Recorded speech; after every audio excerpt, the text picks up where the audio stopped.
Welcome to the Cosmic Fold. Tonight, we're diving headfirst into one of the weirdest phenomena out there, time slips. We've all heard about déjà vu and lost time, but these stories drawn from old newspaper archives and other sources, they'll make you question reality itself. Let's start in New Orleans, 1903.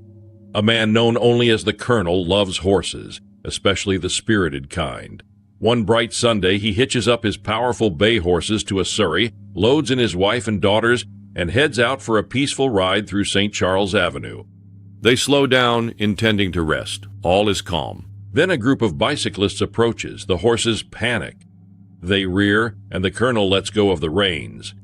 But the horses don't just bolt. They unhook themselves in a split second, without anyone touching the gear, and run away. The surrey gently rolls to a stop. No one's hurt. Every strap and chain is perfectly intact. Not broken, not bent, not even unbuckled, as if something unseen unhitched them on purpose. 2 hours later, the horses return, calm, clean, untouched.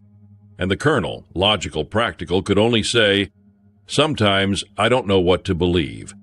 Jump ahead to 1922. A quiet article appears in the Miami News. No author, no drama, just the headline, "When Time Stopped." It tells the story of a monk, Father Anson, who wandered into the forest and vanished for 100 years. When he returned, he hadn't aged a day. He didn't even know he'd been gone. This tale came to the public not through folklore, but from James Barrie, author of Peter Pan, during a university speech in Scotland. He got the story from Fridtjof Nansen, an Arctic explorer and Nobel Prize winner, not the kind of guy who spins fairy tales. Father Anson had gone into the woods to meditate and became mesmerized by the sound of a lark. When the song ended, he returned to the monastery, only to find it abandoned, overgrown, and occupied by strangers who did not recognize him. After digging through the records, the shocking truth emerged. Father Anson had vanished a century earlier. To him, it was just a moment. To the world, an entire century had passed. Now let's jump to England, 1957. 3 Navy cadets are out on a map-reading exercise when they stroll into the picturesque village of Kersey. At first, everything looks like a postcard. Then everything freezes. No sound, no movement. Even the ducks by the stream stand still. Time itself seems to stop. They walk through a ghost town of medieval buildings, some with greenish windows. One window reveals rotting ox carcasses in an ancient butcher's shop. The church tower? Gone. Completely vanished. They get spooked and leave. As soon as they exit the village, the wind returns. They hear the familiar sound of birds chirping. Smoke rises from chimneys, and the church tower is right back where it should be. Years later, one of the cadets, William Lang, returns with a psychical researcher named Andrew Mackenzie. They find the building had been a butcher's shop, but only from the 1790s to 1905. The green glass windows they described, documented during Kersey's wealthy 1420s wool boom. And that church tower that disappeared? It didn't exist in the 1400s. How many time slips did they experience in one visit? They find the building had been a butcher's shop from the late 1700s to early 1900s. But some of the features they described, like green glass windows and the missing church tower, line up perfectly with the 1420s, a time when Kersey was at its peak. And the tower hadn't even been built yet. And if they really slipped into the 1420s, it's worth noting, while the original Black Death struck in the 1300s, plague outbreaks kept returning for centuries. A local epidemic in Suffolk could easily explain the ghostly silence, the abandoned butcher shop, and why the streets felt touched by death. Did they walk into a plague-stricken village from 600 years ago? And finally, we arrive in Liverpool. Welcome to Bold Street. To most people, it's just another shopping street. But locals know better. In 1996, an off-duty police officer crosses the road toward his favorite bookstore. Suddenly, a van from the 1950s zooms past. The bookstore is gone. In its place, an old shop called Cripps. The clothes, the people, the air. Everything is the 1950s. Then he sees a woman also dressed in modern clothes, equally confused. They walk into the shop, and just like that, everything flips back. Modern again, the bookstore's back. No one knows how or why, but it wasn't the only incident. Later, two girls enter a shop called Ritzy Sports. They're holding a shoe until the store becomes AKA Sushi. The shoe, a 1998 vintage model. Then came the tunnels, discovered beneath Bold Street. Hidden doors, strange workbenches, no records of who built them or why. Just a mystery. 4 stories, 4 time glitches. Are they coincidences, faulty memories? Or do places or even consciousness sometimes fold? And here's a modern-day clip to add to our discussion.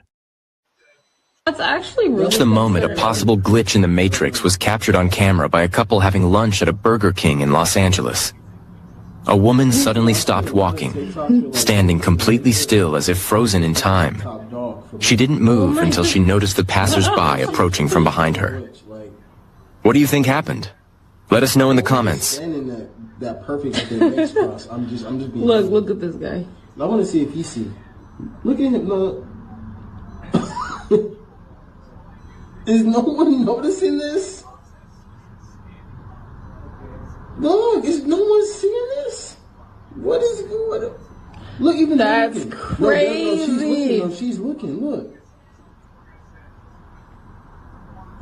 Oh. What?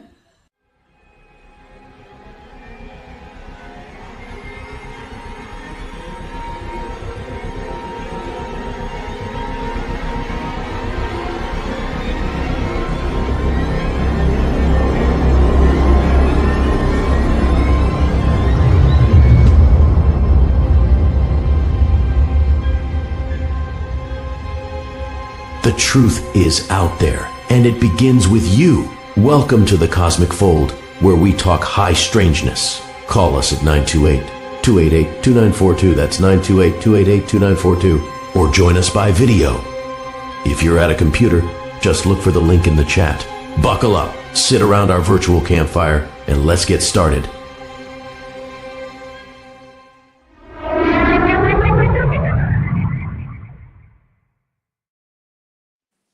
Hey there. Hey. So I was thinking the woman that was freezing, I kind of remember hearing that there was a neurological problem, people who that happens to. That's what I was wondering, because remember I brought up last week about that little dog that came running to me all freaked out, and then that lady was dressed in that like Navajo heavy clothing. Right. And she was just like frozen, like staring. Now I get seizures because of my brain injury. So I'm thinking that it may have been from that, because sometimes like my legs wouldn't move and stuff. Yeah. But those other stories. Well, there's a form of epilepsy. I looked it up, and Parkinson's can have that, freezing of gait, catatonia, seizures, post-traumatic stress disorder, akinesia, medical side effects. So there's many different causes for that. It's probably a medical phenomenon.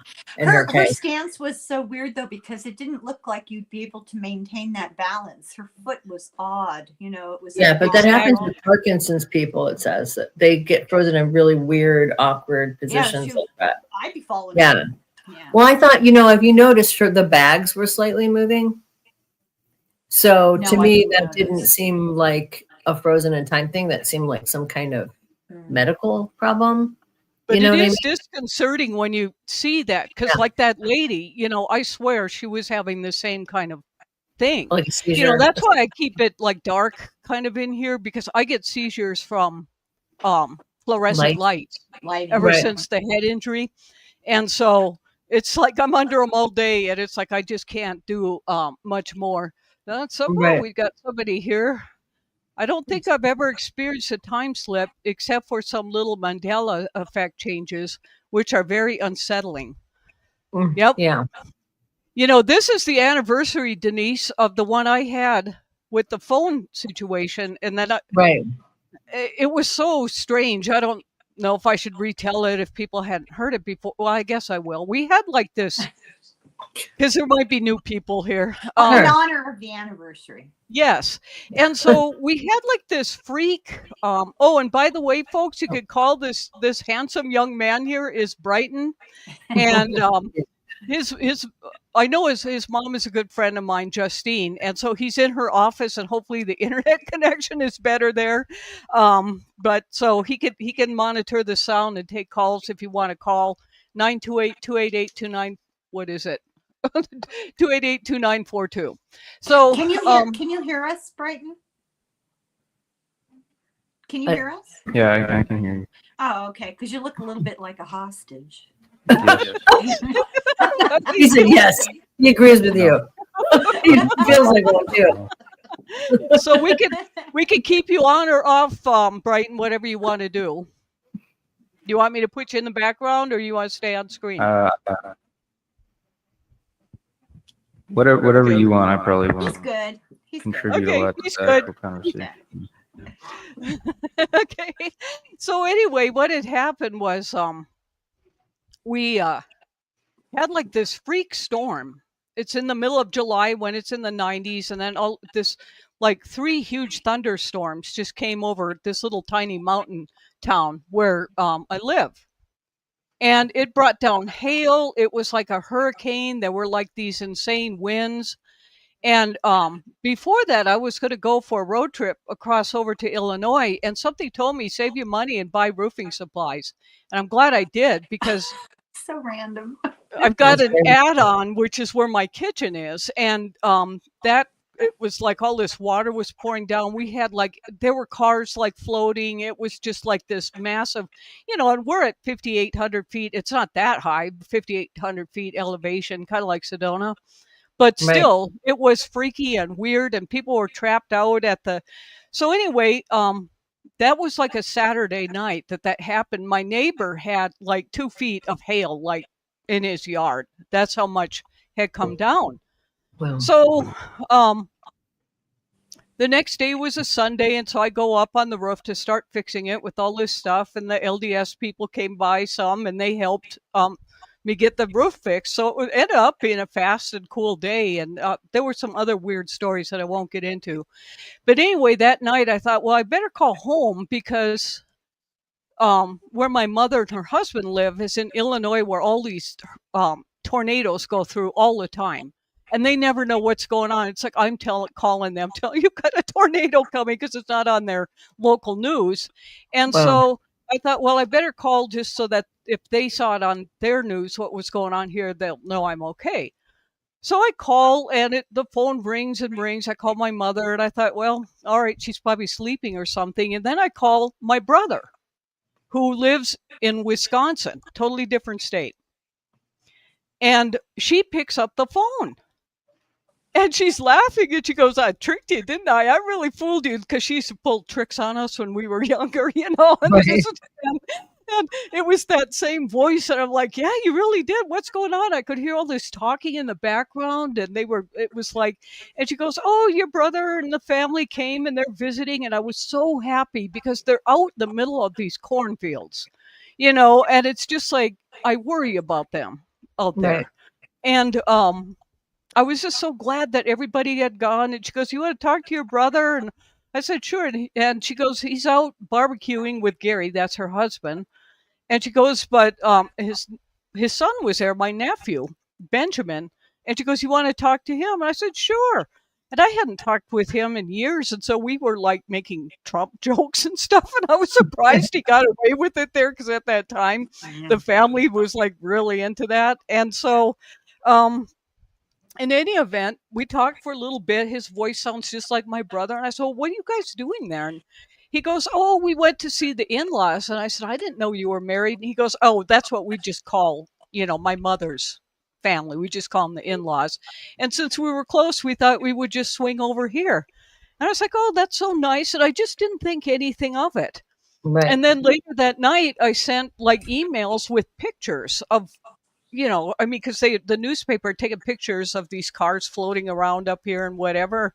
And I get these really worried responses back from my mother and the family. And they're like, are you okay? And I was just like, well, I just talked to you guys about it, that it was fine.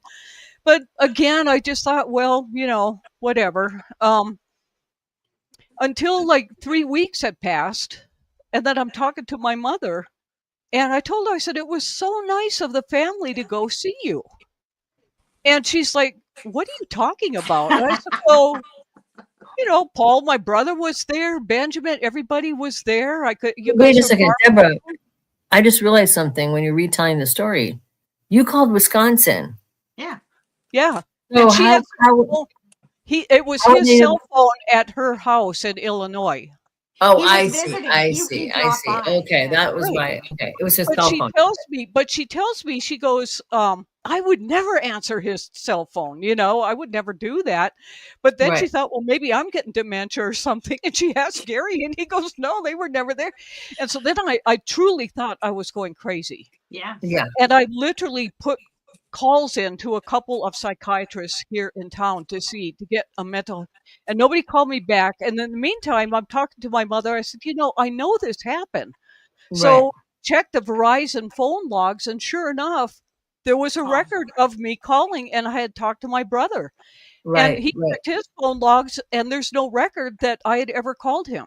God. And he goes, we weren't there. I was off biking or whatever. And he goes, maybe I was really drunk or something, but I would have remembered that. And for her, so it was like this big mystery. And since no psychologist would return my call, I called Denise, and and she really helped me understand this a little bit, because one of the factors in this story, these in-laws, I asked my mother, I said, well, where do they live? Are they in southern Wisconsin? And she goes, they've been dead for years. Wow. So here they're visiting, and you brought that up, and you said, that usually when you have like these glitchy, and maybe it's UFO or something, that there's usually dead people that show up in it too. Right. Yeah. The whole thing was so strange, and it was just, and Denise was like the only person that understood at all, because it was so disorienting. I've had some, but never with my family involved. Right. Annabella says, go ahead, Denise. No, you go ahead and read it. Go ahead. Yeah. I did once stop time for some minutes while I illegally buried my cat in a many-tiered public garden where I was in full view. When I was done, movement started again, and I left unseen. Wow. I believe it, especially with cat energy. Yeah. I've had that experience of changing time too. I mean, that's something I haven't really talked about, but so yeah, time is kind of actually a weird thing that is definitely responds to intention, I think. For example, I think I told you this story, but I mean the story about the one that's similar to yours, I told it before, but this other story where I was and I mentioned it with my friend Mary. We were supposed to meet this coven we were involved in. We were supposed to be there exactly at 2:00, and we didn't leave CalArts. And it was in, and Southern California, it was actually in Venice, right by the beach that we're supposed to be there. Yeah. And we were leaving CalArts at 20 minutes till 2. CalArts is up in the mountains of Valencia. It's very far from Marina del Rey. I mean, from not Marina del Rey, from Venice. We couldn't get a car until then. Somebody lent us their car. So we had no choice, right? And we were like, if you're not there exactly at 2, you're going to, we were getting in all this trouble. So, so I just told her, let's concentrate. We're going to visualize getting there at 2:00. And so I just we did this mantra thing, and we just repeated it, and we got there at 2:00, which was, neither one of us could believe it, because it's normally like a 45-minute drive without traffic. And so sort of bent time, Yeah. And I've experimented with that subsequent to that, sometimes I do that. So here's one of the examples. So I started doing that a lot in my car. In this car that I have, it's a new car, only 2 years old, and it's set to the satellite, so that it's synced up time-wise with the satellite. So it's, it's always the same as what your cell phone says, right? So I started doing this thing where I was bending time. I was doing it in the car. Like, okay, I'm visualizing getting to this place, just for fucking around sake, just see what kind of, it wasn't important, but okay, I'm going to get home by 8:15 or whatever. I'm going to be there. And I knew, it wasn't really doable. So that's why I would do it. See, well, can I do it? And it happened. I did it over and over and over again. So I was doing that for a couple months. And then one day I was looking at my phone and I realized the time was off in the car. And I was like, how is that possible? And I'm thinking the time experiments I did somehow messed with the clock in the car. So I had to manually reset the clock, even though it was linked to a satellite. And I thought that's almost like proof that you can mess with time or bend it some way. You know what I mean? You can. Well, like Donald says here before I take him down, alternative reality. Donald, I think that's what I was in a different reality. Yeah, that's right. One. Yeah, you have proof. You have the phone bill. Yeah, I know. That's what's crazy about it. But that's wonderful because now you know that it's not you; it's something external. That helps a lot. Yeah. I had one before one time. It was just so strange. I was, the other ones that I have not involved family directly. So I think that's why this last one was so unsettling because it involved family. But I was driving from this area into this town called Sholo up here. And it's kind of a twisty, there's some areas where there's a canyon and it's twisty. We're in high country out here. And I had a truck at that time. And so I round this corner and there's a freaking cop sitting right like in the middle. I mean, it's a no pass zone. And you go through this canyon, there's no way you're going to see him. And he's parked like right in the middle of this highway.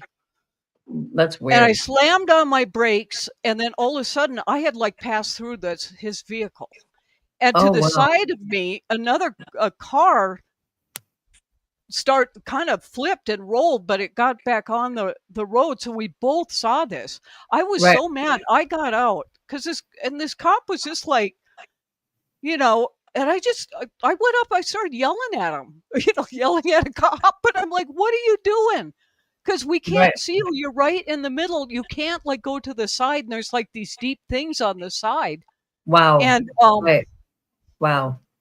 He was just like, well, I could do whatever I want. Now it was like, oh my God, why he was acting that way, maybe he was glitching or something for us to like because that other guy should have like rolled down and probably smashed up his car, but it just sort of like flipped because I could kind of see it. And for me to drive right through it and totally unscathed. I tell you, I was just like shaking for like days. It was so scary. But then he was there. So how did that? So it didn't disappear after you drove through it then, right? He was still there? He was still there. And I said, you got to get off the road. You're going to kill someone.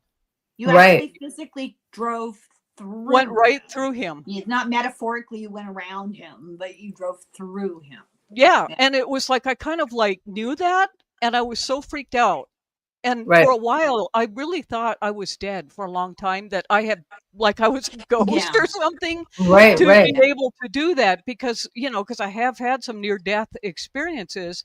And I still kind of wonder that sometimes, I mean, I know it's kind of weird thinking, but sometimes I think well, yeah, but we might be in another reality. And, and that's why I thought, screw it, I'll start this show or whatever, because after that last time thing, because I was kind of like, oh, I don't want people in town to know what I believe or anything. And then it was just like, you know what? Time's not real. This universe none of this is real. Right. No, it's true. That's the thing. Yeah. Nothing is real. And so it's, and yet that sounds crazy, but it's kind of like, you might as well just go for it, live your life, because if none of this is real, it's just kind of hard to justify living, That concept is such a challenge for most of us. I know I'm sort of teetering on the edge of understanding that, but I don't really understand it. But I accept it. I don't know what it means, Well, look at you, Helen. How brave you are to get on the internet and have a show and all of that. And you too, Denise, I mean, a lot of people, they stop just at the fear of showing your face, to the public and doing stuff. And then let alone to talk about this weird stuff. It's like, Wow. it takes a certain suspension of belief in these like rules and regulations that we're supposed to follow. Well, for me, it was a choice. It was an existential choice between doing this or my family was going to have me committed. Because they were sick of hearing about all of it, so it was an easy choice. Now, is your husband super supportive of your show? I just had this feeling. I had told Denise, I had this feeling that Helen's husband really likes He's that a she nice does man. the show. Yeah. I just picked that up about you. The first time I saw you on, it was like, oh, her husband really supports her doing the show. He really likes it. Around out there right now. He's very, very supportive, and my extended family, my children are supportive, but they keep a bit of a distance because I think they're afraid they'll get sucked in. But they're often metaphysical adjacent, I'll put it that way. I don't tell anybody else in my family. I don't tell my siblings. They have no idea, and my in-laws have no idea because it would only be critical, Right. Sure. That what's makes the sense. point? Yeah. Here, buddy, 3D braining is here in 2D land. I love her. Yeah. It's a super hard choice if you're a nervous babbler. Well, you know what I do? I laugh kind of stupidly. So it's like, no, you don't. Yeah, I do. It embarrasses me. Well, I felt like for a long time I used to tell people all kinds of crazy stuff and not on purpose. I didn't know it was crazy. I didn't know it was weird. Normal. I just thought it was normal. Yeah. And then people would be like, ugh, and like get freaked out. People start calling me a witch at school. And I was like, And then, so as I got to be an adult and I could realize there's only so much people can handle.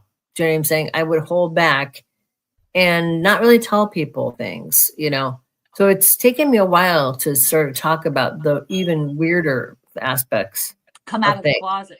Yeah. Come out of the closet with how strange things really are. Not just that I'm psychic or whatever, but how bizarre. I mean, I'm starting to write about it on Substack and talk about it here, but there's so much that it's kind of like a little daunting. Yeah. We'll never understand it if we don't talk about it, name it, and explore it. And I think you get old enough maybe where you just are tired of being held back by fear of social opprobrium or whatever. Yeah. I know, Denise, you're sharing your things. I mean, I found it so comforting because, it's like so many things that I just have not talked about, let alone to family. But after that phone thing, it's like, screw it. They all get to know, so because, it's just sort of, so when we share these stories, we're not crazy. And it is, you don't know who else might be experiencing that. And then it's like, oh, okay, I'm not crazy. Well, if you're crazy, you don't think you're crazy. That's the other thing. Right. I mean, and like for me, a lot of these experiences, I was lucky that other people were around to verify those experiences. Because if they weren't, I would have probably thought I was crazy. You know what I mean? Because that would be my natural thing is what's going on? Like, am I going nuts or whatever? But sort of schizophrenic break or something's not right. Yeah. But after enough times for it happening and people being around and confirming those things, you realize there's something here, even if it's doesn't fit into the normal paradigm, And you're not unique. And I don't mean that in a derogatory way. No, I don't take it that way. No, I'm not unique. There's a lot of people like that. Yeah, you go back in history, and it's from time immemorial. People have experienced these sorts of things. Their understanding of it is couched in their cultural frame of reference. Yes, absolutely. You may hear them talking about an angel that brought them right. But come on, what's the difference? No, I think that's the thing. I always feel like, I never put labels around this stuff until much later. I had a dream I flew through my mom's house with a white object next to it, but it was empty. to a call. Wow, that's sad. I'm sorry. That's sad. Yep. Yeah. Is it sad or is it reassuring? It's both. It's both. Yeah. University and everyone is crazy. Everyone's scared. Oh, right on 3D. I could tell you about. Very true. Scary, huh? I have words for you, Lori Vallow.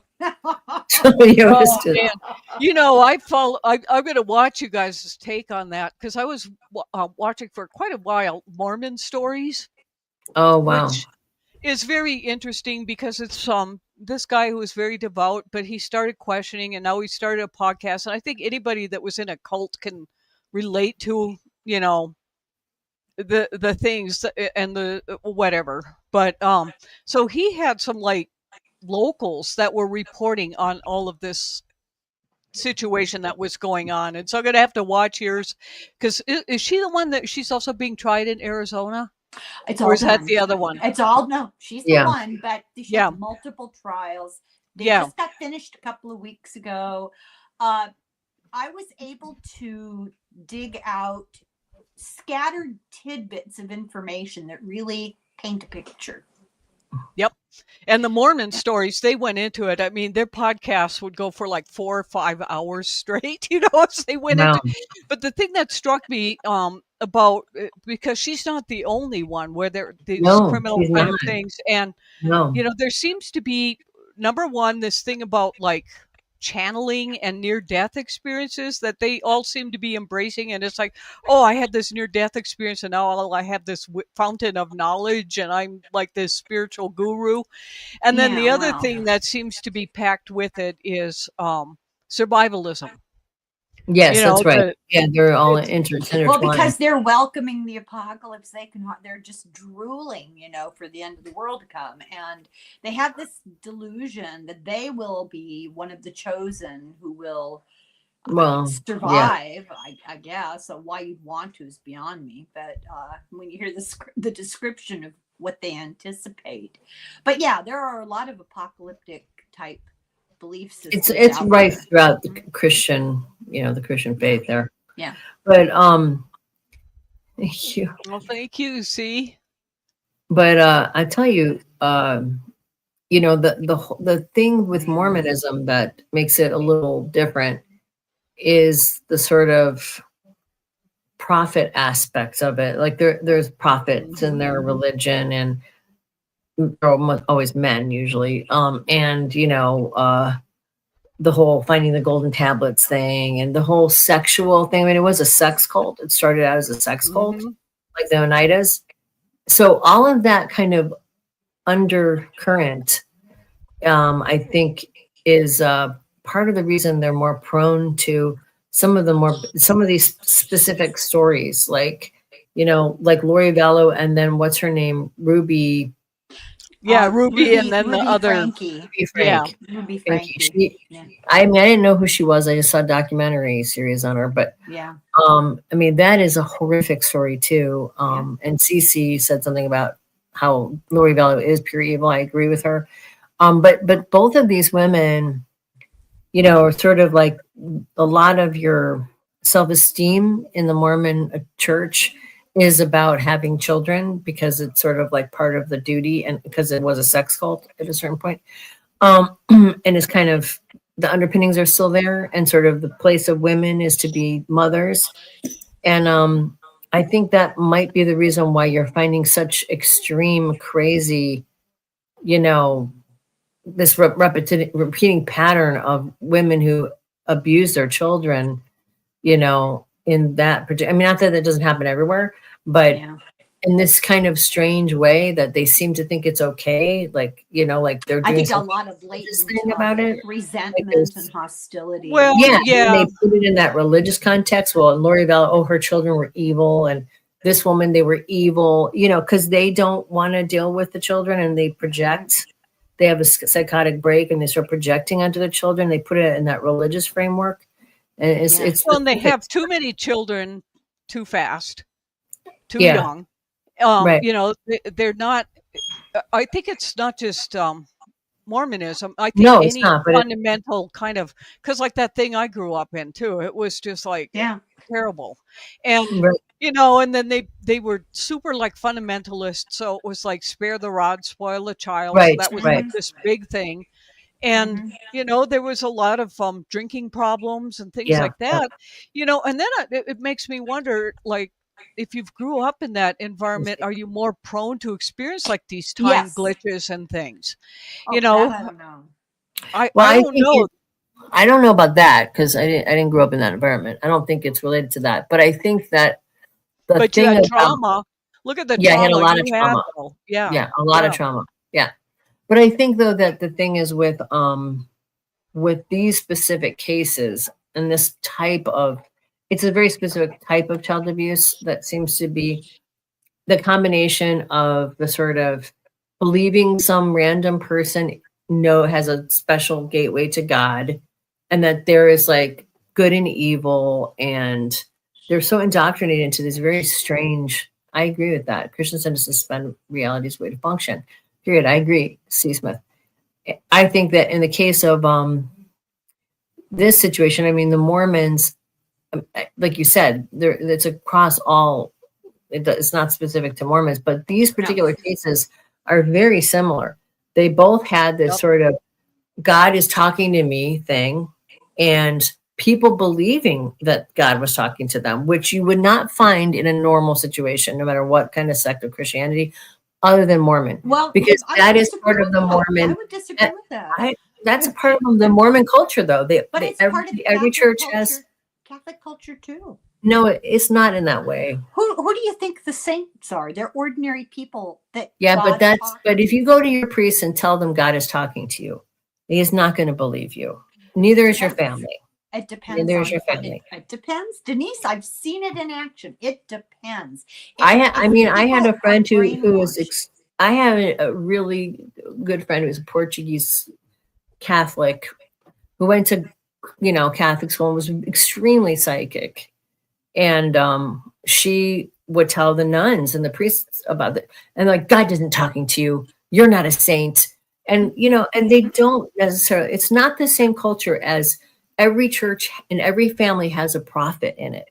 Every single person has a direct connection in their family lineage. A male prophet. Right. But the Catholics don't do that. The Catholics see the saints as a long time ago, there was just, it's not, and they don't always talk to God. The last one that they canonized, Mother Teresa wasn't talking to God. She was saving poor people, They just canonized one up in, Eastern Orthodox Catholic. They just canonized one in Alaska, but I think there's political motivations behind that. I just think that the Catholics are different because the Catholic faith, even though I'm not a Catholic and I'm not defending any Christian religion, but the priests and the nuns go to theological school. They're pretty rational compared to most other Christian religions. I'm playing pardon the pun, devil's advocate. I spent 8 years in kindergarten through 8th grade with the same brand of nuns who were farm girls from the Midwest who went directly from the dairy barn to the convent, and they didn't have higher education, and they were. Why were they teaching? Why were they teaching you guys? Were they teachers? They were nuns. Were they teachers? They didn't have to follow the rules about teachers being licensed. Catholic nuns. I see. Taught in a church school. So that's why I would never send my kid to private school. That's not just the Catholics. All private schools do not have to. They can just decide you're going to teach whatever if you're in a private school. Doesn't Bill mean. Barr's father, That's right. Jeffrey Epstein, to teach at the Dalton School, one of the most expensive schools in the country, without a college degree. No, I know, but you don't have to have that to get a teaching position at a private school. No, you don't. That's why I wouldn't send my kid to private school. People think it's better, but it's really not. There's you just have to check. You have to. Yeah, but I don't know. Yeah, I mean, I don't think they're often not that great from my opinion. But But the priests all have to go through seminary. They have basically equivalent of a master's degree, and they know the Bible. They are the ones I knew growing up that taught me catechism. They were pretty smart guys who like didn't take the Bible literally. They would talk about it as metaphor. But they talk about that behind closed doors. They admit fully behind closed doors that if they were to speak about what they actually knew about the Bible from the pulpit, they'd probably be stoned. People wouldn't want to hear it. Because they also, most of them realize that there is a lot of things that don't make sense, that don't add up. And a lot of them lose their faith. Too. Dan Dennett, the philosopher, when I had that God discussion show, he was one of my guests. He has since passed away, but he had a thing called the Clergy Project. And the well-educated of any, spectrum of religion, the ones that were well-educated, most of them questioned their faith. And, that's what happens, right? Many of them could not leave simply because that was like the job. They didn't know how they could like survive or whatever. How else would they support themselves? Right. And so through the Clergy Project, so many of them, and I think it's still going. Dan Dennett, when he died just last year, he was the guy that looked like Santa Claus, the four horsemen of the atheists or whatever he was. But anyway, just a wonderful, wonderful man. He was just a nice guy. And but anyway, that seems to be a common thing. That's a common thing. Yeah. There is an evangelical, he was a professor of religion, but he came out of the evangelical. He had a doctor's degree. I can't remember his name. I have a bunch of his books. I've read a bunch of his books. But he was, he had a doctorate in theology, and he was teaching some kind of Sunday school. And someone asked him a simple question, like the question I asked when I was in high school reading, the story of Genesis, where there's multiple stories in there. There's two very distinct stories in there. Yeah. And he was like, he's like, well, there's a lot of things in the Bible that don't actually dovetail. There's multiple versions of things. And the woman's like, why haven't I ever heard that before? And she's like, and he's like, ding. And somehow a light bulb went off in his head. And he started thinking about all the discrepancies and all of the different things, So he wrote this book, Jesus Interrupted. He wrote a book, like it came out on Easter, basically all about how the Romans turned Jesus into a god and how he was never a god. You don't remember his name? Yeah, Earhart is his last name or something like that. Yes, Earhart. I know what you're talking about. Yeah. So he came out of the evangelical side, but he had a master's in divinity and a PhD in divinity from Harvard. So he wasn't a dumb dude, and he was very well educated and, studied the texts. I have respect for people. If you're going to believe in something like that, I don't care what it is. If you're going to take a book and go, this is my identity, this is everything I believe, then you better fucking study the shit out of that thing, or you shouldn't be doing that, in my opinion. You know what I'm saying? Because this is, you're dedicating yourself to this book, then you should know it backwards and forwards. And he did. If you're proselytizing it, if you're trying to convince other people that it's the way, then you. Have you ever met a Christian that didn't do that? That's part of their religion. To like. There's a kind of an.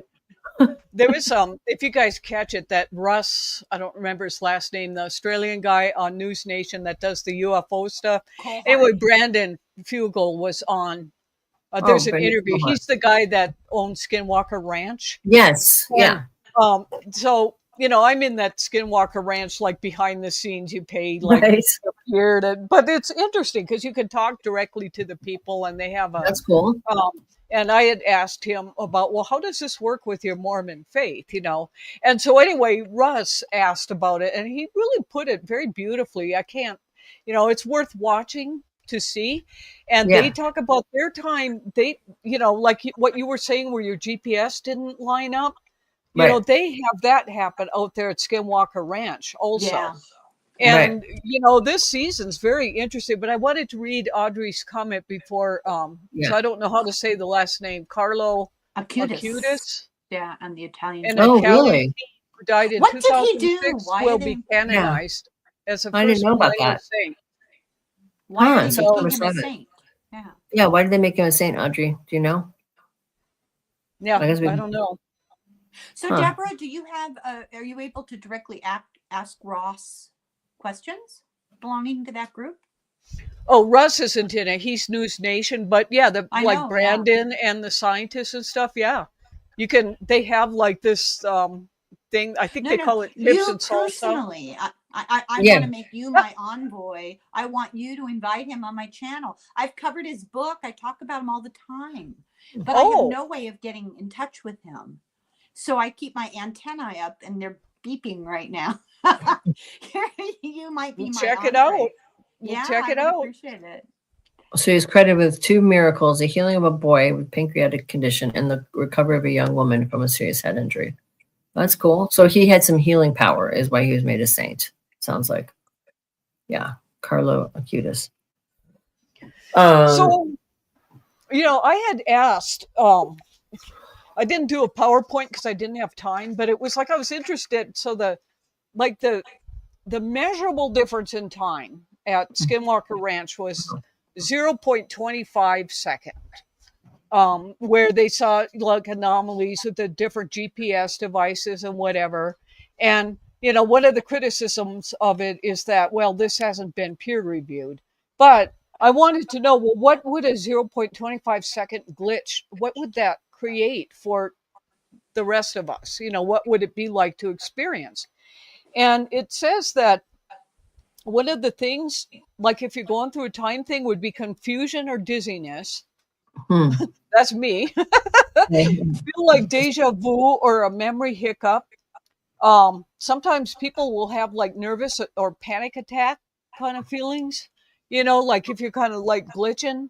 And let's see, what was the other things? There was something else. Okay, I guess I didn't write that one down.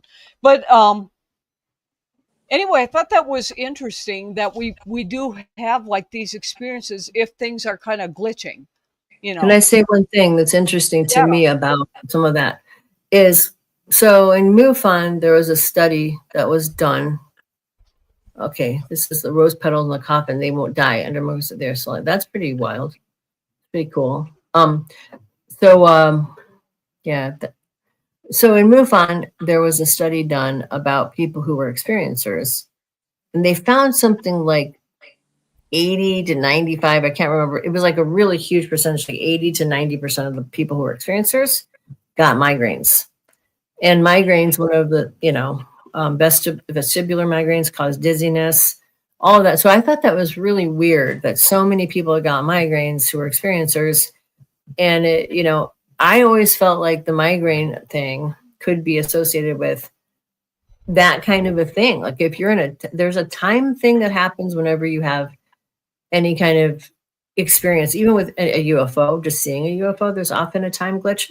So these are not standard machines. They're like time machines, probably of some kind. You're talking electromagnetic fields here. Yes. Right? Yeah. And they bend time space.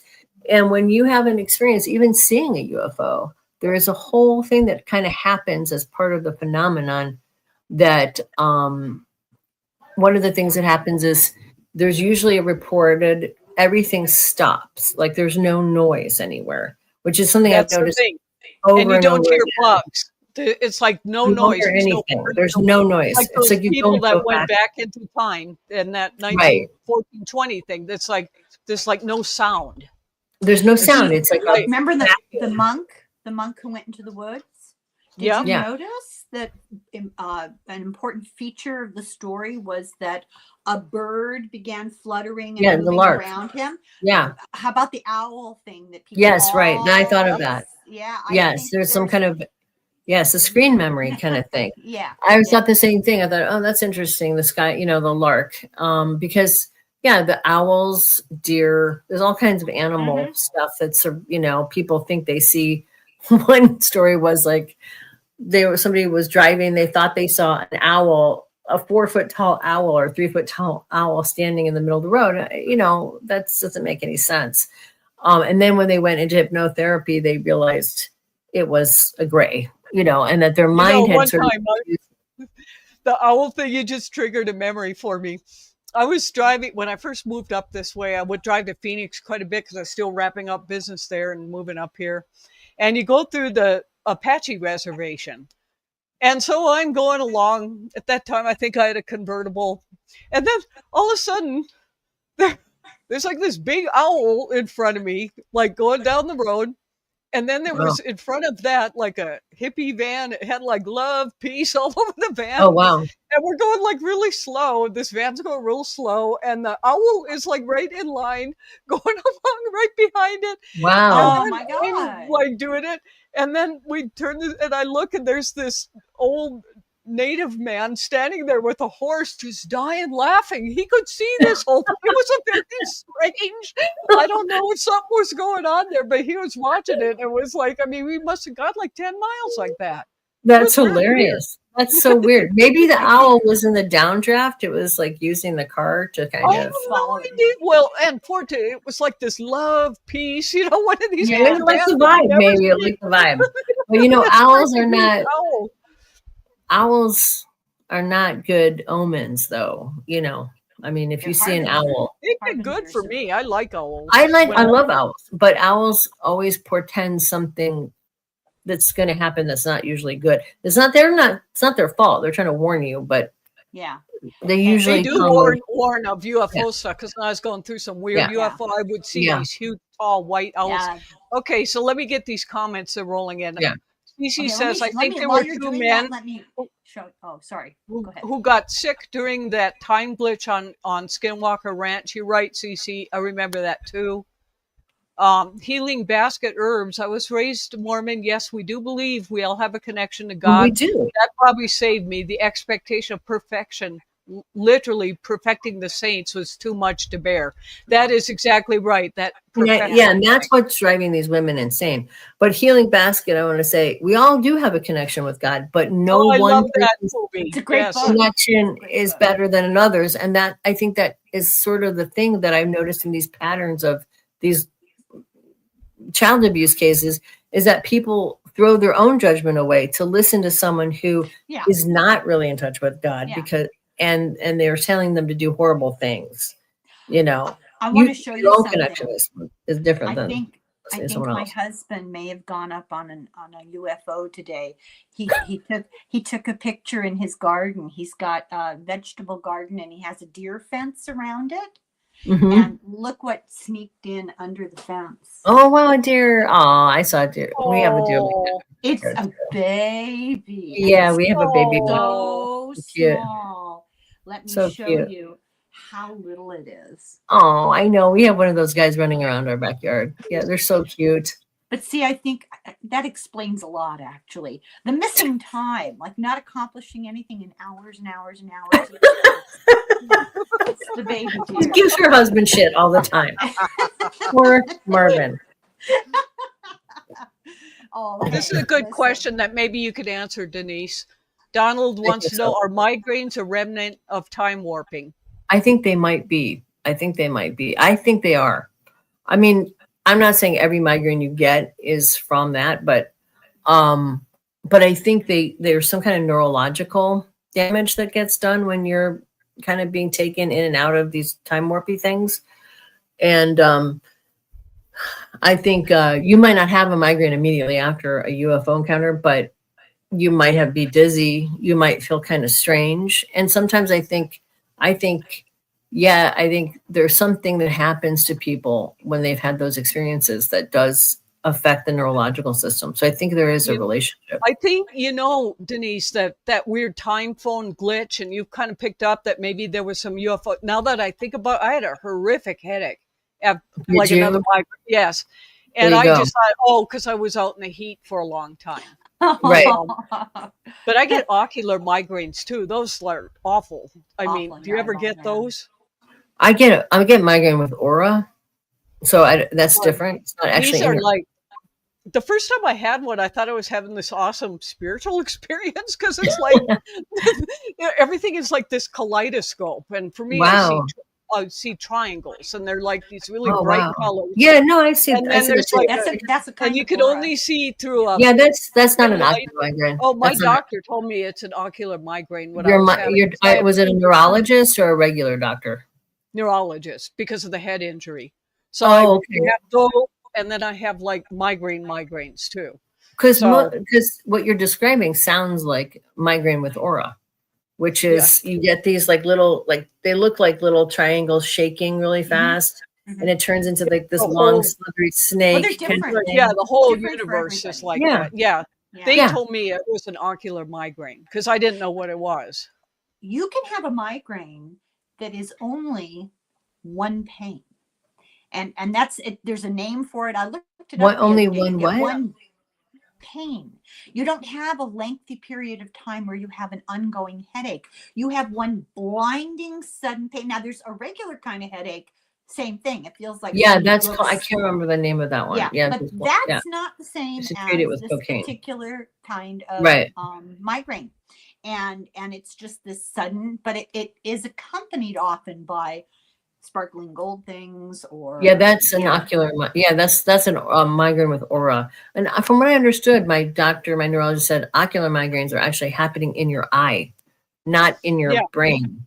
Yeah, That's so they're that's different. what they said. It's like so I get Yeah. those, and then I get the brain kind Normal too. I get migraines. both. Yeah. Yeah, Yeah. You know, because there's a they did weird- MRIs. I was under an MRI for like 10 hours under this Oh, that's stupid. good for you. That's very Oh good yeah, for because you, they were Brenda. trying to Yeah. figure out, because the brain injury was pretty severe. So that, Wow.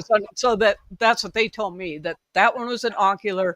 The other one was like a regular migraine. Regular migraine. 3D brain is talking about something that happens to me all the time. I have it all the time though. Almost never do I not have this, where everything looks like it's made up of TV static. Yeah, but that's really common with migraineurs. I started doing some research on it because I used to make a joke. See, I thought those were Yeah. normal. When you were talking about them, I thought they were normal because I see Yeah, them all no. the time too. Like Well- little golden lights. Well, kind not of. that. No, it's those like, sparkly things. That's- It's Yeah. like a Yeah. well, it's kind of like what she's talking about is like TV static. So everything is made up of little tiny, Yeah. especially when you turn off the lights, it looks like you can see like Yeah. TV static. Yeah. That is something like, so I did some research and I talked to my neurologist who here in Nashville, she's no longer working anymore, but she was like the number one migraine neurologist in the world. She used to lecture and teach other neurologists, and she's the one who solved my constant migraines I was getting. But she was saying to me that that is something like, I asked her about this because I started doing some research. I thought when I was a kid, we studied Degas, Degas did all those little tiny points as a points list. Yeah. And I used to make a joke. Oh, I bet he's, later when I realized that migraines. me and my sister both had that same thing. She also got migraines. I started thinking this is probably related to migraines, right? That we see everything like that. And I did some research. He actually was a migraineur too. He was a sufferer. And she said, yeah, that was something that was common among people who suffered from migraines regularly. It's something, it's just Let me just interrupt for Brighton.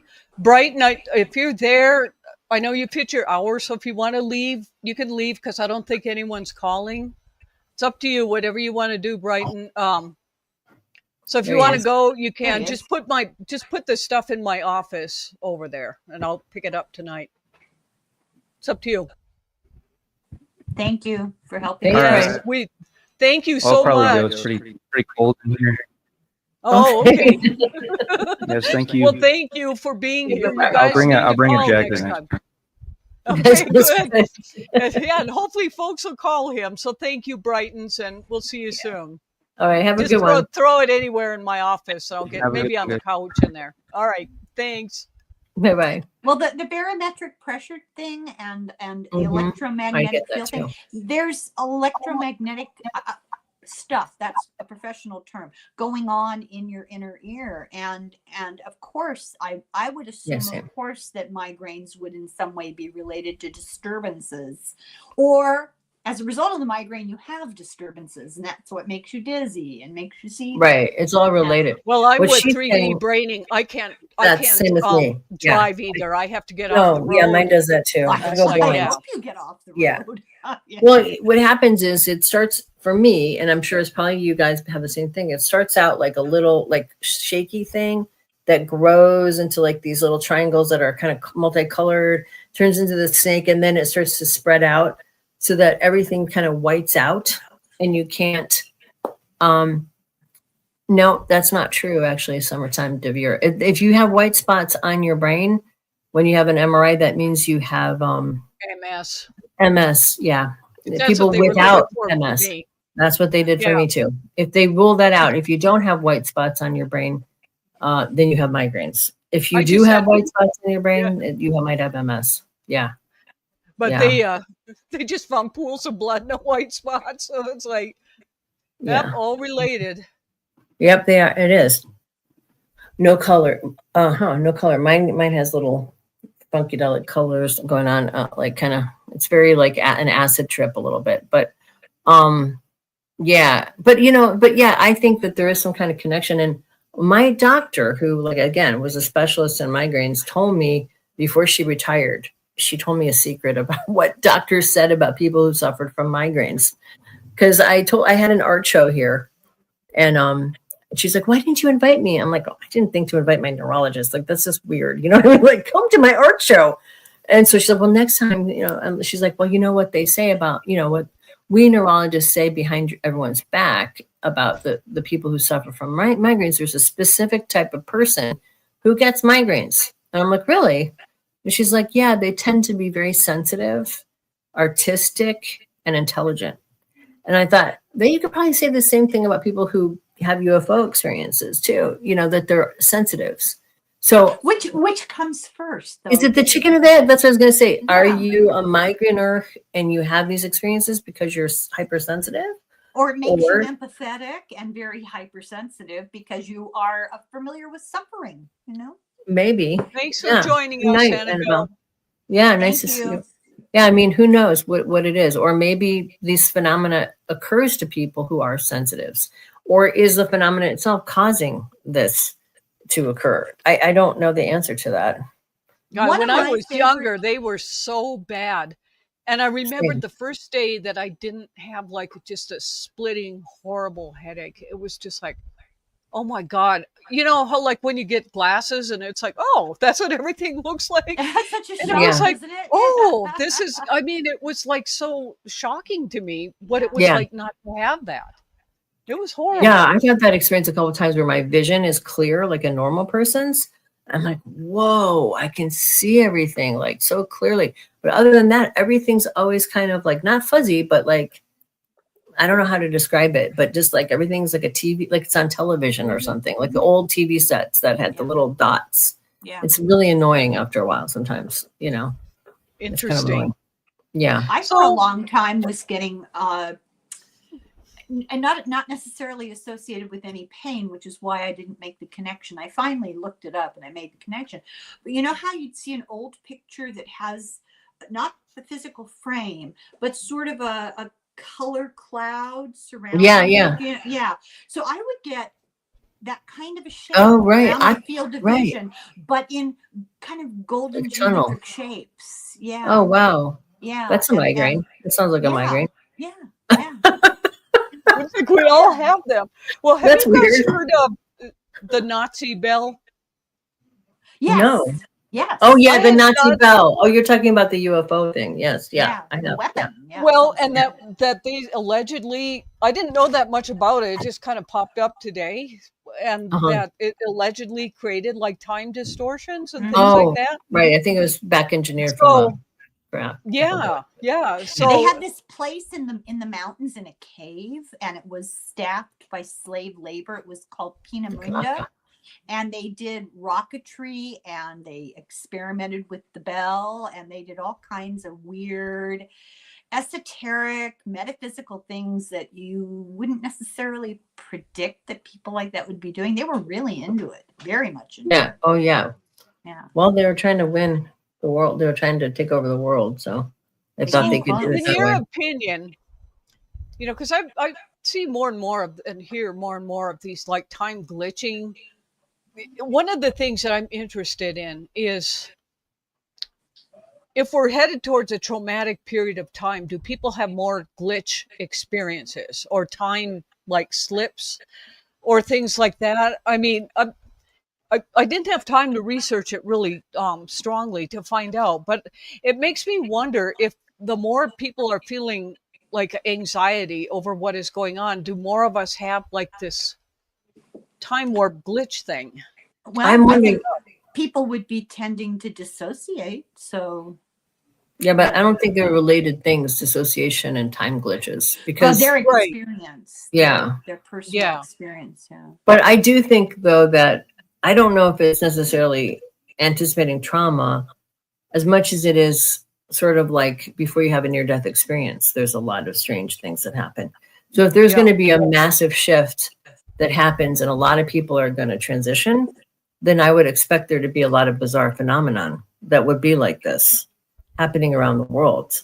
Because my experience, I had before, my dad started showing up and all kinds of bizarre time anomalies started happening before I got pregnant. And then I almost died when I got, when I had my daughter. Mm-hmm. And I think there's a relationship between sort of the gateway opening, and the bizarre experiences and the weird time distortions and strange things that were going on. Like people see dead people, their dead relatives coming, through into their room a few months before they die. They start having conversations with things that other people don't see. I mean, so I think if there is some kind of massive change going on, that would mean that people are, that we're heading to a period where there's a lot of trauma, a lot of people transitioning.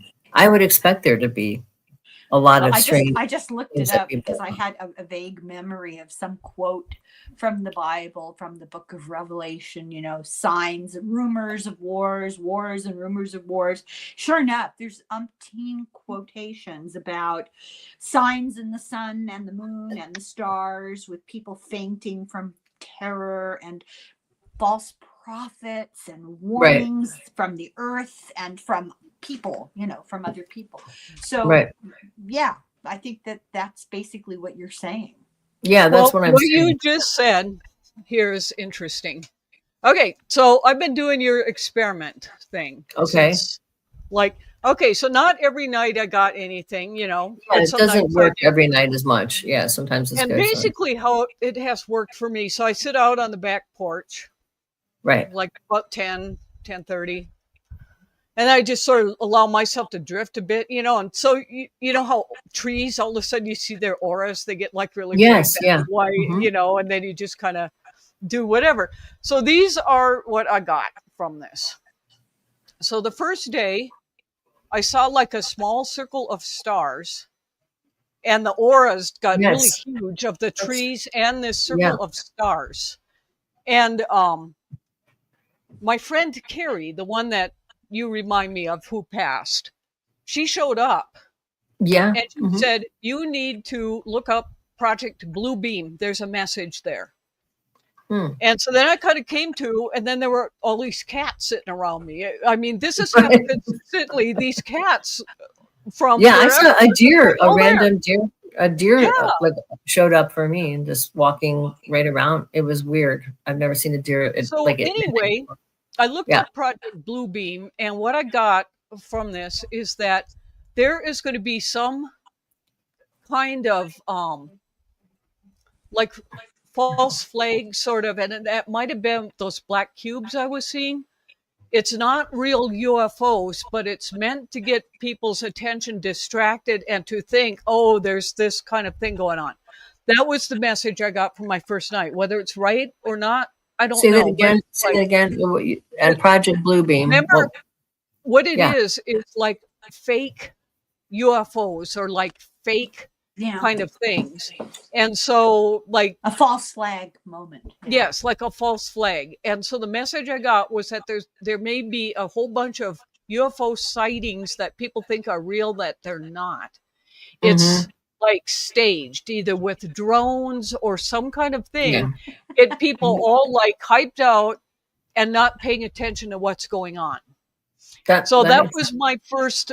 Okay, so then the second night, what I saw was very interesting. Was I don't know if you guys are familiar with this. In the Southwest, I saw Kokopelli. Yeah. Oh yeah, Kokopelli. Yeah. The flute player that brings protection. It brings like joy, fertility, water, like in an area like here where we need it. So it was like a really good like sort of thing. It was just like, okay, I was like hanging out with Kokopelli for a while, and then I came back and there were cats all over again, and so I didn't get anything for and then so a couple of days go by, and then the message this time came from the cats. Oh wow. After I came to, and the cats said how Kokopelli will guide people to go to the right place. Look at how all of us found you. We've been abandoned, and we knew you would give us food. And some of us have come from 20, 30 miles away. So follow this star, follow Kokopelli, and you'll be taken care of, and everything will be given to you. And so these cats were like telling me this telepathically. Right. And then they left. It was very strange. And so then the next one was last night.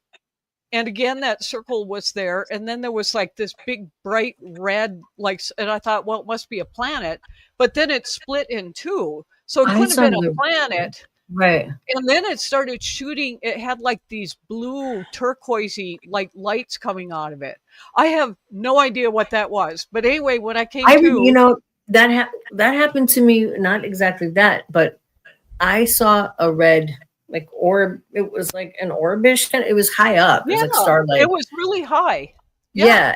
But it was moving around like this, and I was like, I thought, well, you know what? I mean, maybe that's a satellite or something. I mean, because that's my first thought. I was like, maybe it's a satellite. They don't move like that. I know. So I looked it up on the internet just to make sure. I'm like, is there any kind of satellite that would move in a zigzag kind of pattern that has is a red light? No, there isn't. I looked up, I did a bunch of research. I couldn't find anything. So I reported it to MUFON. But I saw the same thing, only a couple of nights. One time it was just for a moment, and one night it was kind of going nuts. Yeah, last night it was. And then there were like shooting stars also going on. Yes.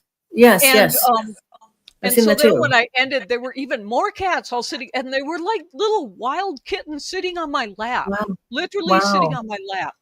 So that's so crazy. Can I say that the animals love it? They do. And you know what? That's crazy, because the other thing that I've noticed, my cats I have one cat that's very scaredy cat, like just doesn't come out of the room, just wants to be by herself.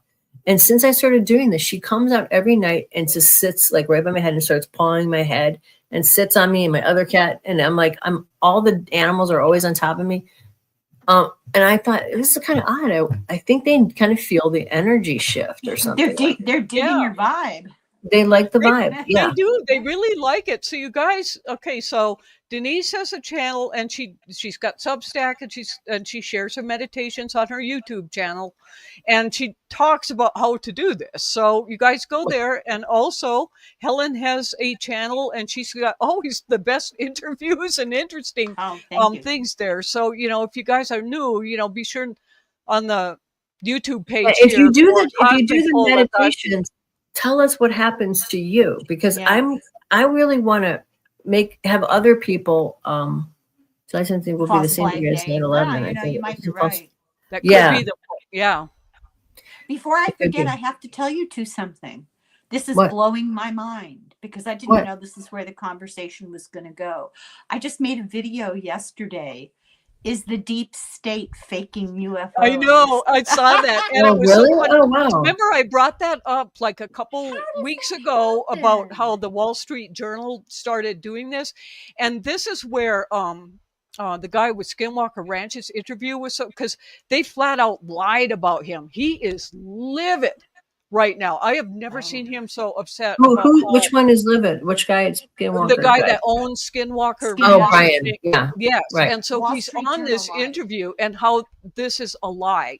And I've never seen him that animated. I mean, he was furious. And he's not the type of guy to get mad. Yeah, and he's got proof that they were lying. And it was on Washington Post and the Wall Street Journal have both gone so far right. It's really disturbing. Yep. Yeah. But I remember we mentioned this like maybe a month ago or something. I was like, oh, wow, this is like, so like I think they're creating confusion. And then if you have this false flag where everybody thinks they're, oh, good for you, Ruth Ann. Yeah, that'd be great. I would love to let it tell us what happens to you. Do it over a few nights. It's just like casting your consciousness out, and it's pretty cool. All kinds and I'm kind of addicted to it now. It's like I am too. I don't even need to see anything or whatever, but it's so relaxing. It's like, and then when you like come to. Plus, it's like summertime now, and it's just so nice. It's nice to be outside. It's like 10:30 at night, and it's just like cool and it's quiet. It's quiet outside. Except for the mosquito bites, because I don't feel them biting. It's like, that's the only thing. Yeah, that's true. But is it the standing in the tower? No, it's not. No, it's when you project out beyond the mass consciousness, you just go like. I mean, you kind of start standing in the power, and then you go off into the. It's very interesting. Yeah, it's a really cool thing. I keep my eyes open too, so I project it outwards. And so you can see like what the first thing that usually starts happening is you see this little circle of lights that look like a little circle, and then they kind of dance. They keep going like, and then they sort of turn into ellipse, and then it's sort of like looks almost like a portal opens up, and then all kinds of strange. I mean, I've seen Gabrielle, Metatron, that little guy, gremlin-y dude. I've had a bunch of different things happen. This in the sky. And you had your friend, right, show up. And my friend Mary, she comes all the time now. And for me, it was Carrie, and it kind of threw me because it was like, wow, am I trying to like copycat Denise or whatever? No, like, I think it. I mean, there's something about it. It just there's something going on. The more people try it, I would really be curious to see what people. And I bet on the shore where Ruth Ann is, I bet it'd be very interesting there. I bet you might even see a UFO because that's a thing. I got the same sense. Yeah, I think I'll probably see one again. I mean, that night I was like, this. I mean, it would that red thing. It was there long enough where I thought that's first of all it was moving, and it was moving in not a straight line. It was kind of zigzagging around, and I thought, is this an orb? Is this a UFO? I don't know what this is. Is this a satellite? Maybe it's just a dumb satellite or something, that I don't know about, or because I don't really know what satellites look like, but I did some research, and they will look red like that, like red if it's sunset and you have a satellite going through, but normally you can't see them, I guess is what I read. They don't have lights on them. These they follow them. They follow an arc, and they slowly at an unchanging pace follow a very steady arc. And my husband, that's not what this held my head and said, "Now there's one right there. Do you see it?" And you can watch it. And if you stay on that same path, they come by in our sky. They come by on a regular basis. Yeah, they do. I'm sure. Basis. Yeah, but I don't. Do they look like anything? Are they? Yeah, they're on both. It's on both. It's on both. It's on the same. I think that meditation's on both. I recorded it and put it up on both places. But can I ask you about is there any light on them at all, or they look like a star. They look like a star. Okay. Yeah, that makes sense. So, do you have to do this outside because it's too cold? Well, you can do it in your room. I've done it in my room too, but when you do it in your room, just heads up. I've had all kinds of like orbs and shit in like really like crazy stuff happen in the room when I did it. Yeah, but that's you. No, but you probably would too. So if you don't want a lot of activity in your house, I would go outside. I had a lot of orbs and weird little floaty white things, when I first started doing my channel.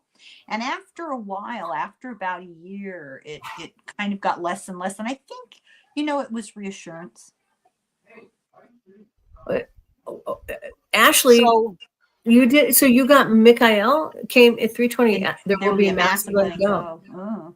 So did you feel like that was like people transitioning, or is that the vibe you got? Yeah, that's what it sounds like. I have Reaper drones all over us now. What's a Reaper drone? I don't know. I don't like the sound of that. Actually, I felt way too calm. Way too calm. To be. What's TBH mean? TBH, I don't know. I felt way too calm. To be honest. Oh. I don't know what that means. Does that mean like preternaturally calm? Like there's like kind of like when you're gonna die, or Probably like that quiet, like when you time fold or whatever, how there's like no sound. Oh, a dissonance between the loss of souls and the sense of calm. It was intense after. I've been waiting to let you all know, but wow, cool. So it's interesting you saw an angel, because I saw angels as well in different nights. So there's something about it. And I don't really relate to angels, but I relate to the Native American thing. So what do we get? Kokopelli, which would be like You're Native more American. The demon side of things. Well, you guys, should we talk about this? Should we all record it and talk about it next show? My bladder's about to just go. Yeah, sure. So, we don't let's do this for the next show. Everybody who's here, kind of record what you get, and we'll all share what we. Yeah, that would be great. I would love to hear people's experiments. Yeah, that would be really good. So y'all will be here Wednesday, same time, same place. Hit the subscribe button. You get the notification. And we'll share all of our little, and you could stay where it's warm, Helen. Just look out the window. Thank you. Because it's raining and it's windy, and I don't want to go outside. Okay, well, thanks with that. Yeah, this will be really interesting. It will be interesting to see what people experiments, like what happens. Exactly. I would love to hear it. Yeah, awesome. All right, you guys. All right. Have a great night. Guys, Thanks thank for you being so here. much. And thank you, Denise and Helen. Love you guys. You're great. Love It's you always too. so Thank much you, fun. Deborah. We'll talk soon. Thanks all right. I love you guys. Okay, bye-bye, you guys. Thank you. Bye. Okay, bye-bye. Thanks so much for joining us. We love hearing your stories, so tell your friends so they can join the party. For show notes and our forum of high strangeness, visit cosmicfold.com.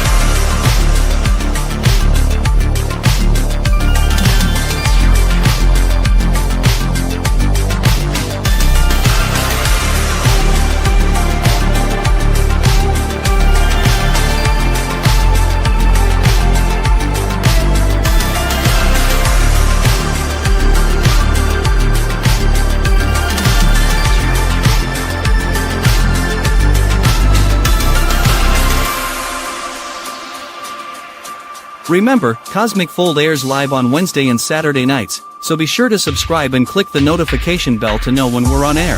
Thanks again and have a great evening.